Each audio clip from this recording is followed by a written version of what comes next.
How can you celebrate America's 250th anniversary at Walt Disney World and Disneyland? In this episode, we'll discuss some of our favorite and often surprising patriotic experiences. Welcome aboard Imagination Skyway, your guided tour through the worlds of Disney and Imagineering. I'm your host, Matthew Kroll, and it's my job to explore the stories and places we love and the people who bring them to life. Before we get started, remember that you can unlock ad-free episodes and bonus content at patreon.com/imaginationskyway and get complimentary trip support from our sponsors at kmvtravel.com/skyway. Please be sure to follow Imagination Skyway on social media for even more content and ways to connect with the show. In today's episode, we discuss our favorite patriotic experiences at Walt Disney World and Disneyland. While some attractions are obvious picks, like the American Adventure at Epcot and the Flag Retreat Ceremony on Main Street, USA, you might be surprised to hear many of our answers, which are less obvious at first glance. From the resorts to the theme parks, our conversation was so extensive that we're splitting it into 2 episodes. You're currently listening to Part 2. As we begin our journey, please remain seated, keep your hands and arms inside the podcast at all times, and enjoy your journey aboard Imagination Skyway.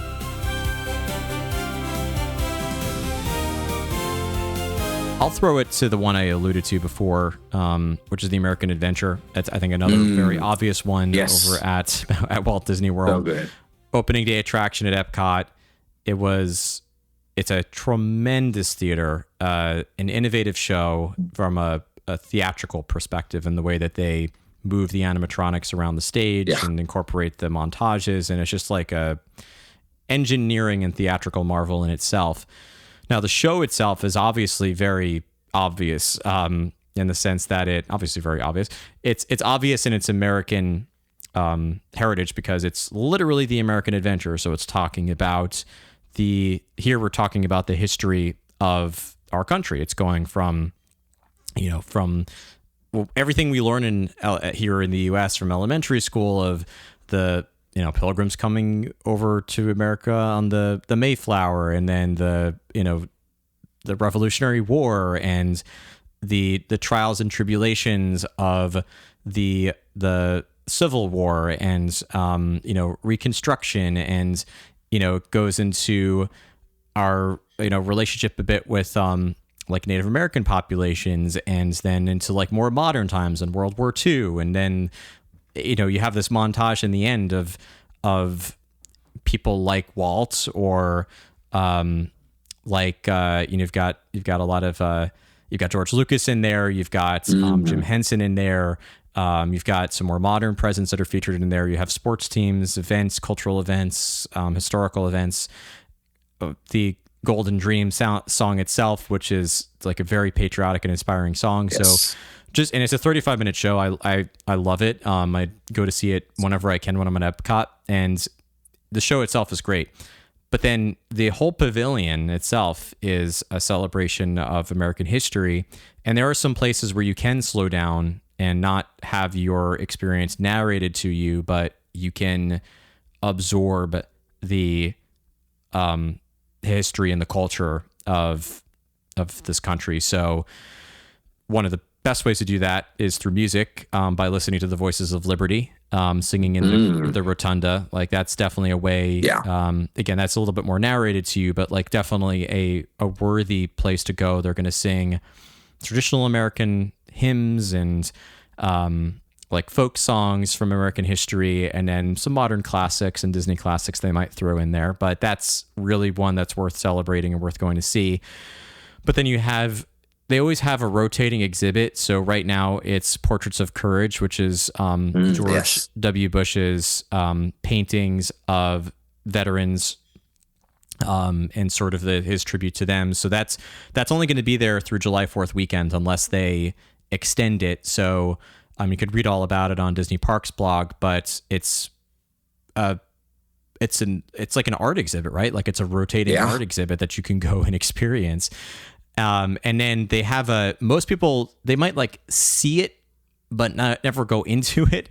They might be like, oh yeah, that's, as I'm waiting for the show, there's this thing over there. But there's a mini museum in the American Adventure, similar to what you were talking about with people waiting to line up for Great Moments with Mr. Lincoln or Walt Disney: The Magical Life. They have the American Heritage Gallery. And this explores the artistry of American Indian communities and traditional Native influences.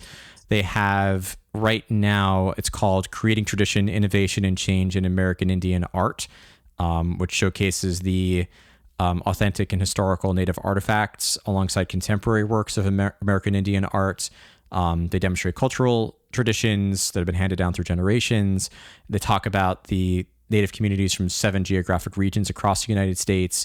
They reference a lot of that. There's some interactive storytelling that's involved. So it's a really great place to just go and then you can dine at Regal Eagle Smokehouse. You can go into the art shop and check out some American artwork there, but and some Disney artwork in there. But it's really, you could spend quite some time in the American Adventure between the show, The Voices of Liberty, the American Heritage Gallery, and Portraits of Courage, and whatever's going to come next, beyond Portraits of Courage, and then again dining, and then of course the stage show that they have over at the America Gardens Theater for the different festivals. So you'll often have, well, they're not always American artists, but music performed there. So it's just a lot to sample. Or funnel cakes, you get funnel cakes too. Yes. Yeah. Everything from the stereotypical to the historical, to the little bit more like layered and complex parts of our history. Mm-hmm.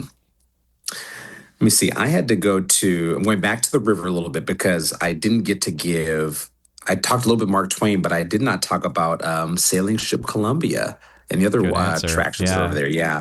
Because you got, Davy Crockett canoes, which is something that doesn't always exist in every Disney park. Even something is new. Like I do love as an example that Shanghai Disneyland choose to add, they don't call it Davy Crockett, but explorer canoes and in China, so even though it's not something that speaks to necessarily American culture or like a very patriotic vibes that are attached to it. It is something that it's if you have been to a Disney park that in the States, that's something that you would recognize immediately from that, even if it's not connected to Davy Crockett or the country.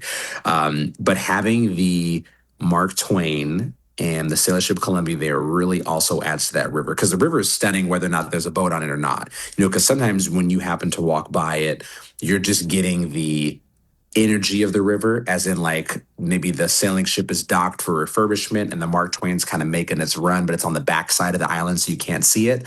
It's still such a beautiful area to walk by. But even Walt choosing to make the Columbia and base it off of, because they could have picked any ship truly, but to base it off of an actual ship that I think it was in 1790 was the first American ship to circumnavigate the globe.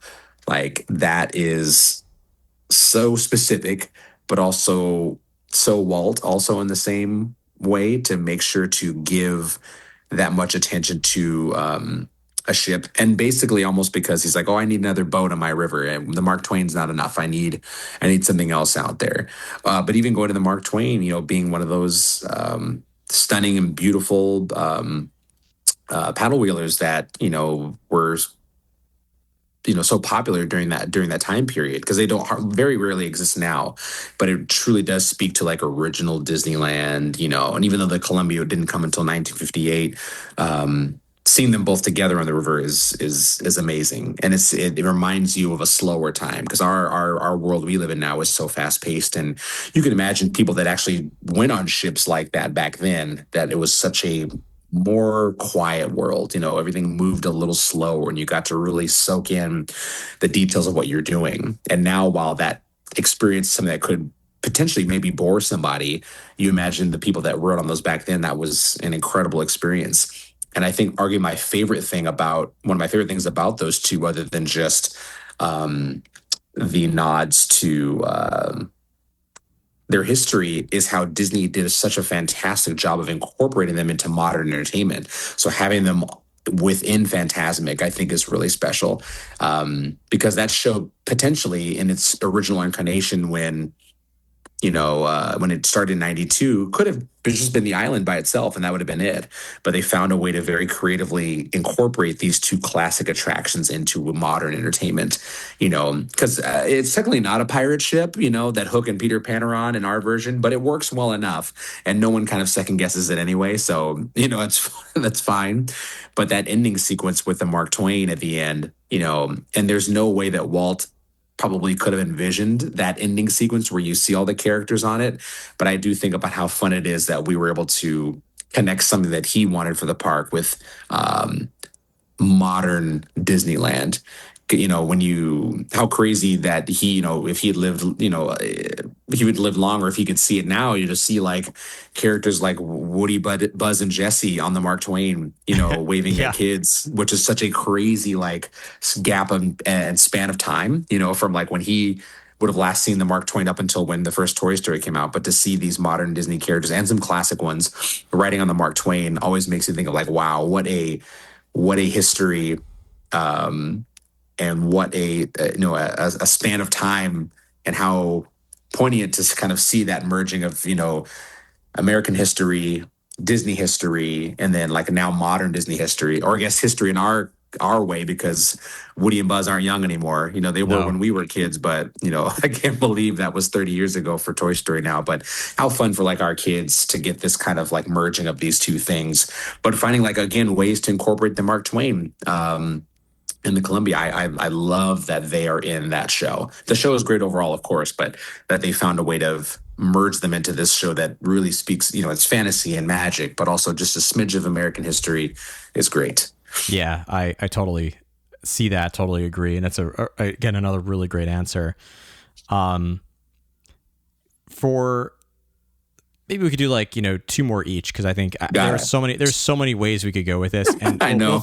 We'll throw some honorable mentions, because I have a list of like 15 things on here, but because there's so much. But do I go with it?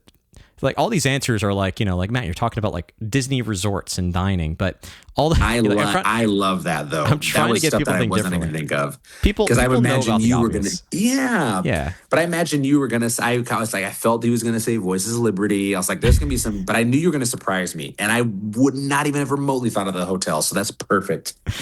This one is another interesting one. It's very, when you said Buena Vista Street, this reminded me of my answer for this particular one.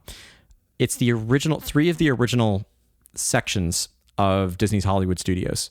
And in particular, they are Hollywood Boulevard, Sunset Boulevard, and Echo Lake. Now, this is very specific because it's not talking about, again, like a broader American history like the American Adventure or the Hall of Presidents or, Frontierland even being as massive as it is. We're focusing on such a small section geographically of America, but it is in the broader American psyche. And this is the piece that does extend to the broader, even beyond the United States. And it's Michael Eisner's term is for MGM Studios was the Hollywood that never was and always will be. Mm-hmm. And the reason for that is because it's less about yes, there are some things that are replicating real places. The Grumman's Chinese Theater is a place that's replicating a real place. The Hollywood Brown Derby. There's a lot of buildings and places that are based on real places in Hollywood, but it's otherwise mostly this caricature of Hollywood and what people think of when they think of Hollywood. And each area also represents periods in history. And, I could do an entire episode on just this piece, but the Hollywood Boulevard, when you walk down Hollywood Boulevard, it's replicating the golden age of Hollywood. It's representing the 30s in particular, and it's the growth and the boom of Hollywood as it's coming up. So you'll see that it glows a little bit more. It's a little bit more like polished and beautiful, and it's meant to be dreamlike. So even as you're walking, especially walking through it at night, it feels very dreamy to walk down Hollywood Boulevard because it's that aspiration and that hope that we all had, like I was there, that Americans had in the 30s, especially around like the idea of Hollywood and the growth and economic expansion. Sunset Boulevard, if you look at it, is different. It is not dreamy. it's a little more worn, and it's a little bit more uncertain, and there's posters about serving in the war, because this is now in the 40s. So Hollywood's not doing that great. You have the Hollywood Tower Hotel, which in itself is not exactly like a dreamy looking structure off in the distance. It still speaks Hollywood. You still have this, like, you've got wartime music, you've got, but it's meant to represent like a different period in history, what it was like to be in America during the war, and in particular in Hollywood during the war, some of the uncertainty around that, and the ways in which industry pivoted to focus on the war effort. And in Echo Lake is more the rise of suburbs, and the advent of television, and sort of changing from going to see films in theaters. You still would do that, but now you also have television at home for entertainment. So you've got 50s primetime cafe. You have the buildings look a little bit more suburban than they do on Hollywood Boulevard and Sunset Boulevard. And so it's actually more of a look at the 30s, 40s, and 50s in America, and the way that the American psyche felt during those decades, using Hollywood as a particular geographic location to focus on. And then, of course, that made for a very fitting theme for a park based on films and studios and television and music and everything else and entertainment. But like, that's one that you can really go and almost get a subtle subconscious history lesson without even realizing it as you're walking through those areas. So that's one of my favorites. That is a great one. That's also one that's like a great, just great subtle one. It's so, like, it doesn't stand out. Like, you just have to kind of be sitting on a bench to really think about it, and I totally get why people don't. You're running to make that lightning lane, so you don't really get to drink in the details. Or it's great for the people who've just been there so many times, where you can let your eyes linger, the casual visit, as opposed to the, I got to cross off as many things on my list. Is good. Yeah. I picked, so I picked Soarin'. I know we're going to talk a tiny bit about the Soarin' new across Soarin', America. Yeah. but specifically how I'm thinking of the queue for Disneyland or California Adventure, because the video is largely the same for the most part, other than some slight changes. But that first visit when you first walk in, because for a lot of maybe your listeners that don't know, all the Sorens are themed differently. The queues are different, the buildings, the facades are different. Like, they all have different stories. So the costumes per the cast are different. So, but specifically California Adventure speaks to the history of aviation, which is a massive part of America. Because I don't think, and you have to remind me because I haven't been in the Soarin' there. It's similar there? Because I know the Soarin' there, they have a different layout for. It's almost like you are taking a flight where the customers are dressed like flight attendants. Yeah, right? The one in California Adventure is definitely more. It feels almost like an Air and Space Museum, but one in Florida is more. It's more about the land itself, the landscape that you're flying over, because it ties into the land pavilion. But yeah, the costume and the idea you're going into a terminal is very much the same. Where it's like more about the flight you're going to take, as opposed to like, oh, we're in a Air and Space Museum, but looking at these incredible men and women who have helped shape, the future, or the future of aviation, and again, we've been talking a ton about that edutainment from Walt, whereas you're waiting in this queue, that you get to, read just a short bio on these people who've helped influence so much when it comes to, the history of aviation. And so much of it was done here in the States, and then of course that influence helped change the rest of the world. But getting to learn about these really talented people, like Amelia Earhart's on the wall in there, like this true spirit of pushing boundaries that this country is known for, and I appreciate that kind of love was given to the queue. And again, how many people read that stuff? It's always hard to say, especially in our phone-based culture now.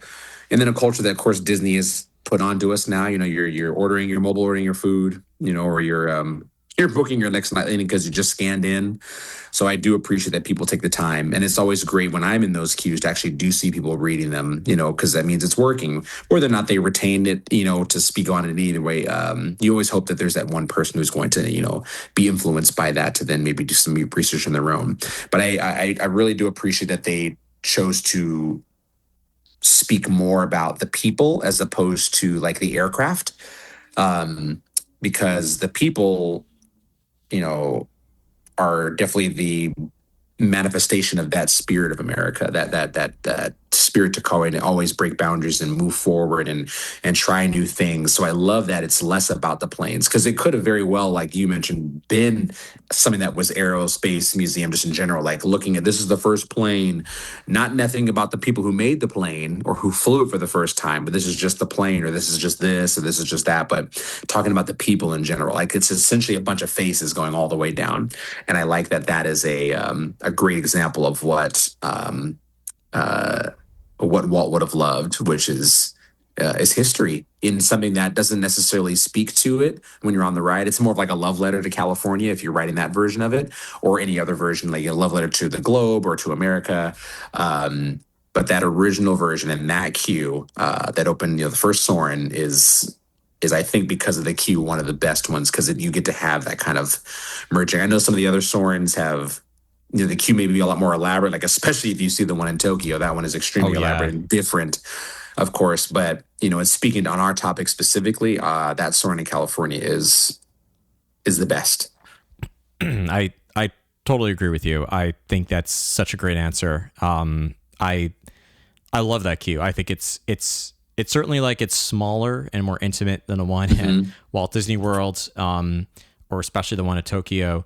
But like it's still just it feels so historical and significant, and you feel like you're walking through a place where other greats have set flight and dared to innovate and explore, and you get that spirit as you're walking into the California Adventure version of Soarin' more so than you do anywhere else. So that's a great answer. All right, so I'm going to think deep on that one. I had to think deep on that one. No, you really, I mean, and the obvious one there is, of course, now it's Soarin' Across America. So yeah, people, as long as it's around, should go and check it out. I mean, that is a very direct connection to the 250th celebration, and is one that they could bring back time and again, as they now have 3 films to choose from, as opposed to the 2 that they had before. I'm going to rattle through some that I didn't get to mention before going to my last answer. So, because there's just so many. So like one, and these are all Walt Disney World. So Electrical Water Pageant. It even ends with a very like patriotic section of songs. Yeah. So like that's one that it's a Walt Disney World tradition. It is old and nostalgic, and it's still there. So people saying that Disney changes everything, like Electrical Water Pageant, is still the same it's always been. It's still going, and it's a great little way to enjoy an evening entertainment outside the parks. Similar to what we've been talking about with other exhibits, Walt Disney Presents at Disney's Hollywood Studios. Yes. A little more tied to Walt, but there's a lot of tie-ins with American history. Any fireworks, especially on the 4th of July weekends. Magic Kingdom has Disney Celebrate America, a 4th of July concert in the sky. Very long title. Epcot still shows Luminous, but at the end of Luminous, they have Heartbeat of Freedom, which is like a 4th of July tag on top of it.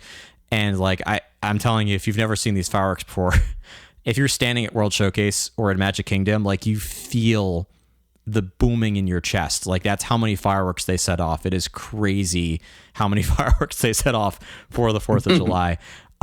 So like no better place to see a fireworks show. This is coming from a New Yorker who's got, like the Macy's 4th of July fireworks spectacular around Manhattan, but like there's no better place to see 4th of July fireworks than at a Disney park.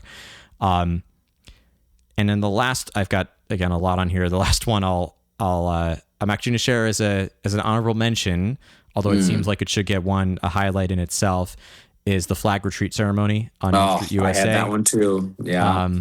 Definitely one that like it felt wrong not to include it in this episode. Yep. So And I got some creative and fun ones. But the last one I'll actually throw for an actual answer here. And, maybe it's a tough one for people. Like your first answer is Walt Disney's Carousel of Progress. Uh, I'm going there. Do it. It, I've already done this in previous episodes. You can go back and listen to my thoughts about the changes, but this one is directly speaking to the progress of the American family, quote unquote. Like that was the idea that Waltz had and how he wanted people in the 1964 World's Fair to come together and, whether it's, grandma talking about how she remembers the turn of the century, perhaps, in the way that life was from 1900 to 1920 in that first scene, or the 1920s or the 1940s, and then sort of ending with the culmination of the, eventually in the 1964 World's Fair version, you would go to this futuristic city exhibit. But at Magic Kingdom, we then had the 1940s and then sort of like this future. I also love that it progresses through the year, starting with Valentine's Day, going to the 4th of July, then Halloween, and then Christmas. So you have this progression of seasons, progression of technology and innovation, but the family is all the same. In one way or another, they're just adapting to the changing of the times. And so when it was there in the 60s, it was very relevant for people that were audiences going to the 1964 World's Fair. And then over time, people are nostalgic about the thing more than they are connected to the original idea that Walt Disney had. And I think still with this new version, I haven't obviously seen it. We know only as much as what they've shared in concept art and ideas, but I think it's just going to be like we're going to hit repeat on the idea that Walt had in 1964 and bring us back to, I love that they're starting with the 1964 World's Fair as sort of that first scene, kicking off right where Walt ended it. And then moving us to the summer of 1969 where humans land on the moon, and then going to the 1980s for Halloween, and then going to Y2K. Again, we're progressing through the year. Mm-hmm. And then, and so like I'm going to be able to tell Maggie and Emily when they're old enough, like, I remember Y2K. I don't really remember the 80s as well. I was extremely young. But certainly, that bled into the 90s in some of my childhood memories. And Y2K, I remember. And then we can all dream about the future on this, like off-planet, very Tomorrowland type of experience. So like that's one that is tied to the American spirit of innovation. It's one that ties back to Walt. And even the new version, I'll say it now. I'm confident the new version will be just as amazing and patriotic as the original. And I can't even say it's not even the original. It's the fourth version of Carousel of Progress that we're experiencing right now. It is not the original. Yeah, I feel the same way. Like it's an attraction that's the word progress in it, should theoretically be updated from time to time. But it's something that, Walt would have changed as well over time. How, to what degree, we'll never know, but change for sure we can guarantee. But keeping the spirit of the attraction the same. Because I think, like you mentioned, a lot of people, when they are connected to these things, are tied into the idea of it. Like they're happy that they grew up looking at it and they can like recite it, or there's like in jokes that they can say, like, oh, we're going to joke about Uncle Orville. I've seen it so many times. He says the same thing and I know it now. And as opposed to the idea that it exists still and it's the reason it was created is I think more the important reason or an important thing, as opposed to keeping it exactly the same, which is not as important. Like you want to make these adjustments. You're designing and building a Disneyland that is for, an ever-changing population. I especially with us, with our girls, this is a thing that'll mean a bit more to them and also more to the audiences. While it was obviously fun to see that original version and it was relating to things I was not around for. Yeah, seeing the 2000s one will be really interesting because I have no doubt they're going to have them trying to like log on to the internet and they're going to make that internet sound. They're like, eek. I'm sure that I am almost guaranteeing that scene in that. Same here. Yeah, that's going to be there. And I remember that very, very, very well. But it'll be fun to think about how so many of us will get to have those kinds of fun conversations with kids because kids watching it now would have had lots of questions about that, but maybe their parents could not have, thought of that because they just weren't around then. But this natural progression of time, but keeping in the same spirit of things with the same family and all that, but updating it. And but also, like you said, which is great, speaking to the constant adjustment of this family as they move through time and experience different, different technology and different world events and things like that is very special. And I feel really great about it. I wasn't around to see it when it was at Disneyland. Definitely not the World's Fair, but I wasn't around to see it at Disneyland. And I love that this is a thing that will speak a little bit more to the youth that are coming to Disneyland, because they have to think about kids, and how they'll perceive it, and kids will love Carousel of Progress not because it was the one that we grew up with, but because it's the one they grew up with. And I think that will mean a lot to them. And I have no doubt that they will do a great job on it. They have a largely pretty excellent track record on making adjustments and, doing reimaginations for attractions, and having Walt in that one too. That's great. Like how great to have him opening it up as well, especially in that same iconic like blue sweater that he's wearing in the actual video too, which is fun. It'll be like, oh, well, he's like, hey, Walt's here. Of course he's here, so I think that will be really exciting to see. And I wish them the best of luck because I know things like this are always really challenging. Everybody can be very vocal about that kind of stuff. But in the long run, when you think about like when our daughters are in their 20s, which is a weird thing to think about, but it is obviously reality that they'll look on it very differently than we did. Like we'll appreciate it because we remember taking them to see this new version. And then you and I are now in our 60s or something, right? And then Yeah. you're with it with them and they'll have those memories. So like the idea and memory of it still holds on, even though it's not the same thing, and changing it is always outright better than just removing it in general, especially something that's as iconic as that. But like you said, it's already the fourth version. So like, what's another one? No different than any other thing. Nothing, like Marty Sklar had once said, nothing exists as it exactly did back when it first came, even down to like the paint scheme, on the castle or on the Main Street, brickwork or anything like that. Everything changes, and you don't have to like them all, but you want to make sure that we are still leaning into on why change is important and why Walt Disney wanted change, so that this next generation of Disney fans has their version that they can look back on, with love. Absolutely. I guess we should go to your final answer and any honorable mentions that you have on. Yeah, on my your list. honorable mentions, I had thought a tiny bit. I kind of wanted to include a little bit honorable mention for like Pixar Pier, not necessarily the Pixar aspect of it, but Pier side or seaside of amusement parks, which is great. I also had the flag ceremony, which is really special, and I understand that when people got to run by that thing because they're leaving or coming, but man, when they kind of call out the different factions, of the military, and those people kind of get up and salute, and even the aftermath of it when it's finished, and you just see these different people talking and sharing stories, that didn't know each other, but they're connected through Disney, and I think about how I'm sure Walt would have loved knowing that the ceremony obviously is the thing that resonates the most.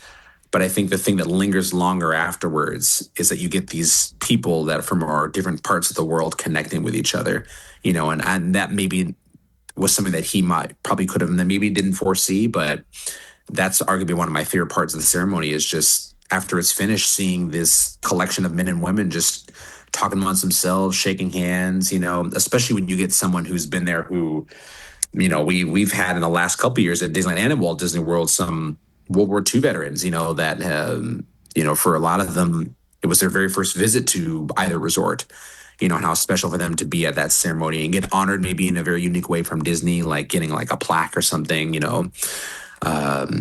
but I always appreciate that that happens, even if I don't have the amount of time to, get to see it. I'm always thankful for little moments like that that are that for honoring people that, you know, in some cases have made the ultimate sacrifice, to have something like that that's just as simple, and it's a quick little show and it doesn't take out, yeah, a lot of time out of your day, but happy it's there. I don't get to see it as much as I want to, but happy it's there. Um, my other honorable mentions, I had a couple food ones as well, like you. So I was thinking of like Carnation Cafe on Main Street, USA, that kind of like turn of the century diner. And I love that even still to this day, the food at the location still matches the time period. They haven't gone off, with any. So you get things like meatloaf that's on there, or um, country fried steak. It fits the area. And I try to tell people if they can help it. I know sitting inside to get air conditioning is nice, but sitting outside at Carnation Cafe is excellent, especially if you can get any of those seats that are along the railing of Main Street, because you get the music, you get the guest flow, and that one feels like that very turn of the century. Other than when you get the occasional cavalcade or parade where the music changes very drastically, it feels very much like that kind of old school uh, feeling and vibe. But I think probably my last one is I was gonna pick Walt Disney's apartment. Oh, great Um, answer. Simply Something we Walt don't Disney apartment. have at That's Walt Disney right. World. Yeah. And while I think the big deal for anyone that goes in there, obviously, like any of the visits that you've had where, again, you go in Walt's apartment or things like that, I think that always is what lingers with you the most. But I think it's also for me, um, even down to the way it's decorated. So that apartment was famously decorated by Imagineer Mill Curry and Lillian Disney, but so much of what exists in it speaks to the time period and Americana and even the beginning nature of it. The humble nature of Walt just, theoretically sleeping in there on a cot, while he was putting together this dream that he had. But a lot of the stuff in that apartment is some of it, a lot of it's still original. A lot of things were donated back to the family, after Walt passed. But there's a lot of stuff that's still in there that speaks to history, like their Regina music box is still in there, and that is from the 1800s. And while it still plays, but they don't want anyone to play it anymore in fear that if it breaks, there is no one that can fix it because it's so old. But the fact that that is still in there is really, really special. Their Edison is in there, and that does not work anymore because the needle got worn down too much. But that still is in there, and I love the fun nature of having these two very different musical, instruments there, musical players there that the family would enjoy while they're there. But it makes me think of, again, like that slower time where you can imagine Walt spending time over there with his wife and his daughters, and them just listening to this music box, and it's like, you have to wind it up. It's got these giant discs that look almost like frisbees, like really big frisbees with little hinges in them that the music box would hit to make the sounds when it goes by. But yeah, I can imagine how wonderful it would be to just, have a summer day. You're just kind of sitting up there. The windows are open. The music, the Regina's playing or the Edison's playing. But even down to the very Victorian, the carpeting and the furniture that's inside there. Even I love the twin hideaway beds. That's also very very old school or very historic. Not having the two of them sleeping in the same beds, but the idea of Walt's apartment, not just of course connected to the man and the place, but also its place that exists in history and Walt Disney, being a man of someone who has such strong love for the country, and the fact that he kind of put in a firehouse. Also, I love that kind of connection to that. But they took a lot of time to incorporate. There's a lot of great photographs inside there that show a time of the past. So Walt standing, at the flagpole and things like that. Just his love for the country is showcased in very subtle ways, and I like that the apartment is one, and it's usually not discussed because people are focused on like the lamp and stuff. Like I totally understand that. I remember when I first went in there years and years and years ago, and I definitely didn't think about this, but I think when we're doing these deep dives into where the country in very subtle ways is represented, that's a great one alongside so many of the ones that you've done as well. Well, thanks. I love that to close us off here. Main Street USA, Walt Disney, Walt's apartment, history in there feels like a perfect place to close out a conversation of patriotic Disney parks experiences. So I want to make sure people know, I think they already do, but let's make sure people know where to follow you, Philander, because you've got some incredible content you put out there. Thank you. If they're looking to do some deep dives at Disney history, no different than listening to you. That's at my Instagram. It's Philander, so it's Philander, and then the letter C and 85. I love to dive deep into the well of Disneyland history or Disney history just in general, but a lot of Disneyland history and how it connects to the park. So every Monday I'll have some little fun nugget that will hopefully be something you never heard of before. That's always kind of the goal, to reach out and do these kind of dives with that help add context and nuance, to these parks that we love so much. So it's more than just the ride or the nighttime spectacular, or the attraction or the food, these things that really make Disney history sing. So if you're interested in those things, come and find me there. I hope that you learned something new. I'll vouch for that. I learned a ton from Philander's content, so keep it coming. But Philander, thank you so much for coming on to the show. We'll have you back really soon. Already got an episode in mind for you, so we'll have you back really soon. Ready anytime. Like I said, you're just recording these natural conversations anyway, so a bonus. Absolutely. Thank you. Welcome back to Imagination Central. Before you exit this episode, remember to follow Imagination Skyway on social media and share the show with anyone who might enjoy listening to our program. Remember that you can access ad-free episodes and bonus content at patreon.com/imaginationskyway, which is also a great way to support the show. When you're ready for your next vacation, remember that listeners of Imagination Skyway can get rewarded for booking a trip to Disney in 2026 through KMV Travel, voted the top travel agency in Orlando in 2025. Simply fill out the form at kmvtravel.com/skyway and make sure that you select Imagination Skyway under the How Did You Hear About Us question to be eligible for a special gift from the team. Terms and conditions apply. As you disembark, please remember to remain fully seated until the podcast comes to a complete stop. Then gather your belongings and watch your head and step as you exit. Thank you for joining me aboard Imagination Skyway, and remember, if we can dream it, we can do it.